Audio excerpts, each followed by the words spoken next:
हा साप इथून पकडून नेला, मी ऐका तिकडे जाऊ नका, लेकरांचं सांगू लागले तुम्ही, त्याचं पुढचं गणित सांगू लागलो तुम्हाला मी. हा साप पकडून नेल्यानंतर इथं उंदरं खायला जर एखादा नाग जर आला आणि तुमचे लेकरं फिरताना जर एखाद्याने त्या लेकरांनी त्याच्या अंगावर जर पाय दिला ना, नाग चावला तर वाचल का पोरग? मग ह्या गोष्टीचा थोडासा समज घ्या ना, थोडंसं मी काय सांगू लागलो तुम्हाला. पुढे थोडा जरासा सांगणं आमचं काम आहे, ऐकणं नाही ऐकणं तुमच्यावर डिपेंड आहे.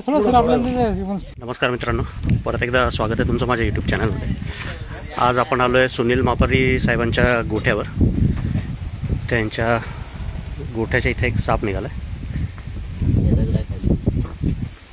किती मोठा आहे? धामण आहे का काय? धामण आहे. धामण आहे तर राहू द्यायची. धामण साप तर पाहिजेच ना. धामण सापाला पकडून नेलं तर कसं होईल? धामण साप पकडून नेल्यावर दुसरा विषारी आला चालेल का? 100% धामण आहे का?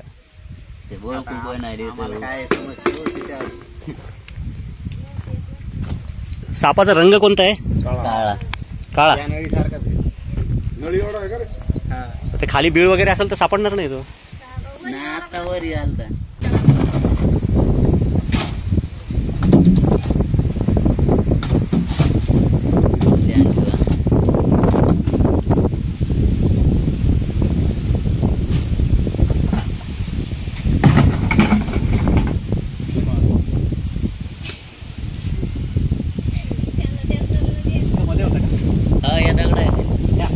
आता वरी आलता म्हणा सर. हो सर. सर काढी घ्या ना सर.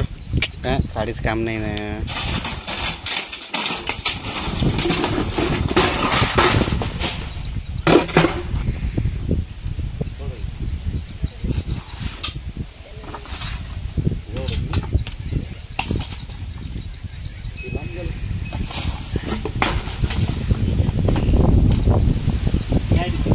हे उचल दे.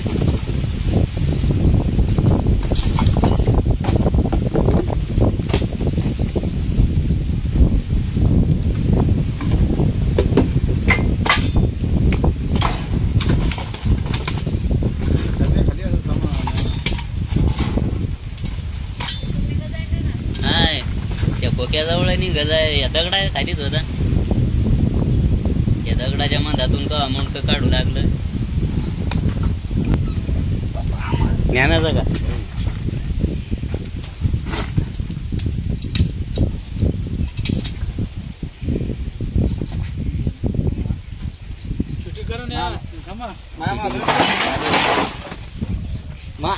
ते वड ज्ञाना इकडं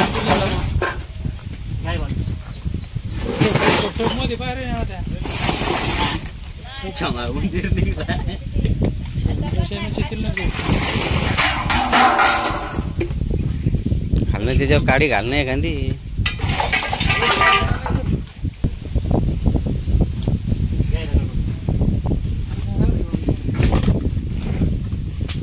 पहार बेर आहे काय?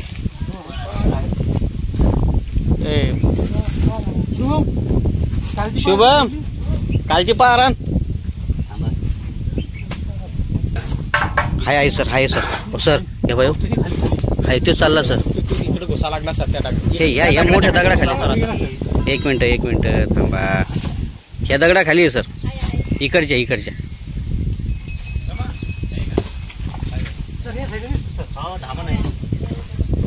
हा.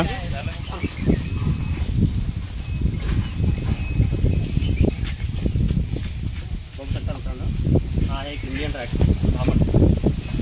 साप राहिले पाहिजे. हे साप राहिले तर विषारी साप याचे चान्सेस कमी असतात. हे साप असल्यावर का विषारी साप येत नाही. मग हे असल्यावर त्यांचा खरा मित्र आहे. माणसाची चावल लागली की पळून जातो. जायच सोडून पुढे इकडे नाही सर. तिकडे जा सर, तिकडे जा. एक भरणी द्या. भरणी घे. भरणी आहे माझ्याजवळ. कसं होतं माहितीये का? आता उंदीर तुम्ही बघितलं इथे. हो. हा साप इथून पकडून नेल्यानंतर हे उंदर खायला दुसरा साप येणार नाही. हो येणार ना. मग तो जर विषारी असला तर काय करतात?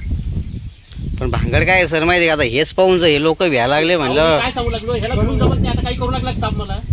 नाही पण आमचं हो, आम्ही नेटी येत नाही त्याच्यात. हो नाही, नेटी यायचा तुम्हाला नेटी जायचा संबंधच नाही त्याच्या काही. त्याच्या नेटी जायचंच नाही, तो तुमची मदत करू लागला इथं थांबून.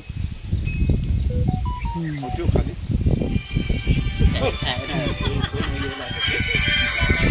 त्याच्यामुळे असे साप राहिले पाहिजेत ना. आता एखादा नाग झाला तर काय करणार मग? नाग काय पाणी नाग आहे. अहो पारट म्हणजे ही पारट तुम्हाला व्हायला पाहिजे दादा. हॅलो, शेतकरी माणसं तुम्ही असं जर घाबरायला लागल्यावर कसं होईल? पारट सर मग आता सरळ ओळखू लागला ना, निमुळतं तोंड, खालून पिवळसर पांढरा, धामण, लांबीला खूप जास्त, नाग असला की फणा काढतो. हेच होतं ते. मग तेच सांगू लागलो तुम्हाला, कारण आतापर्यंत माझा अनुभव आहे, जिथून जिथून धामण पकडून नेली आहे ना, तिथं 15-20 दिवसातच नाग निघाला. डबल हो निघतोच साप. डबल म्हणजे आता ते सरळ सरळ गणित आहे ना. इथला हा साप पकडून गेल्यानंतर इथले उंदर खायला दुसरा साप येणार नाही का? मग दुसरा येणारा साप जर विषारी असेल तर काय करणार तुम्ही? मग तुमचं म्हणणं काय सर? या सापाला राहू द्या, हे माझं म्हणणं आहे. नाही पण रोडवर सोडा पाहिजे, दररोज दिसतोय. अहो राहू द्या, मी तेच म्हणू लागलो ना, काही फरक नाही पडत ना त्याचा. कधी आम्ही तुम्हाला नाही तुमच्या त्याचं अंगावर आला म्हणणं का तो? धाबी नाही त्या धाबी नाही नाही त्याला सोडूच तिकडे आपण घ्या बाबा तिकडे रोड ते लेकरं बारीक घेतात. काका हा साप चावला ना, साप समोर असल्यानंतर कुठलाच चावत नाही. आता तुम्ही काय सांगितलं मला, लेकरं फिरतात इथं. हा साप चावला तरी माणूस मरत नाही. हा 100% बिनविषारी साप आहे. हा साप इथून पकडून नेला, मी ऐका तिकडे जाऊ नका, लेकरांचं सांगू लागले तुम्ही, त्याचं पुढचं गणित सांगू लागलो तुम्हाला मी.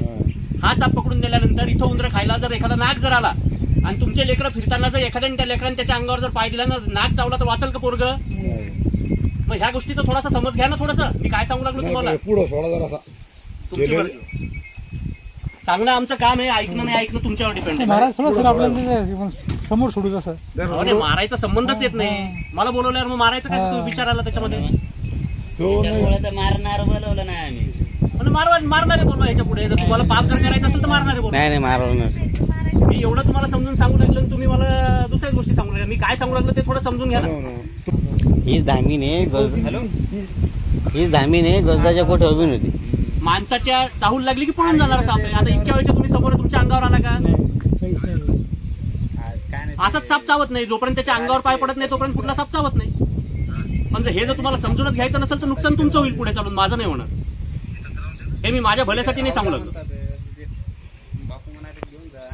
तुमच्या भल्यासाठी सांगू लागलो. नाही तिकडे पुढे रोडवरच घ्या. या सर तिकडे या. समोर सोडू सर त्याला. आम्हाला काय महाराज नाही, महाराज असलं तर विषय बोलवलं. मारायचे असतील तर मारा, आम्ही काय बोलणार आहे तुम्हाला याच्यापेक्षा? नाही नाही नाही एका सर्टन लेवल पर्यंत समजावून सांगू शकतो. ह्याच्या पुढे जर नाही तुम्हाला कळलं तर तुमचं नशीब. ठीक आहे मित्रांनो, झालाय सक्सेसफुली रेस्क्यू. लवकर झालायच्या नैसर्गिक अधिवासात सोडून देण्यात येईल. हे आहेत सुनील भाऊ मापारी. तुमचं काय नाव बाबा? जनार्दन मापारी. म्हणजे आता सुनील मापुरी तयार झालेत, पण जनार्दन भाऊंच्या म्हणण्यानुसार ह्या सापाला आम्ही इथून रिलोकेट करतोय.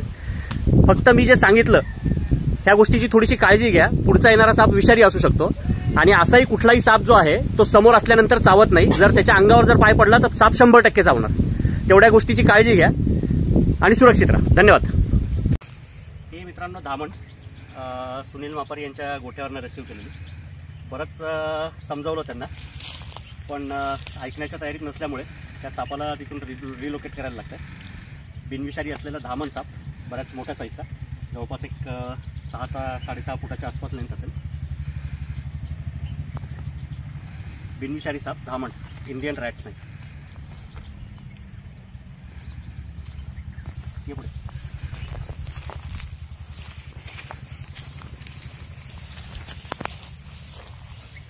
दिल्या मित्रांनो या सापाला सोडून त्याच्या नैसर्गिक अधिवासात. जर व्हिडिओ आवडला तर लाईक करा, अजून सबस्क्राईब केलेलं नसेल तर सबस्क्राईब करा आणि कमेंट करायला विसरू नका. धन्यवाद.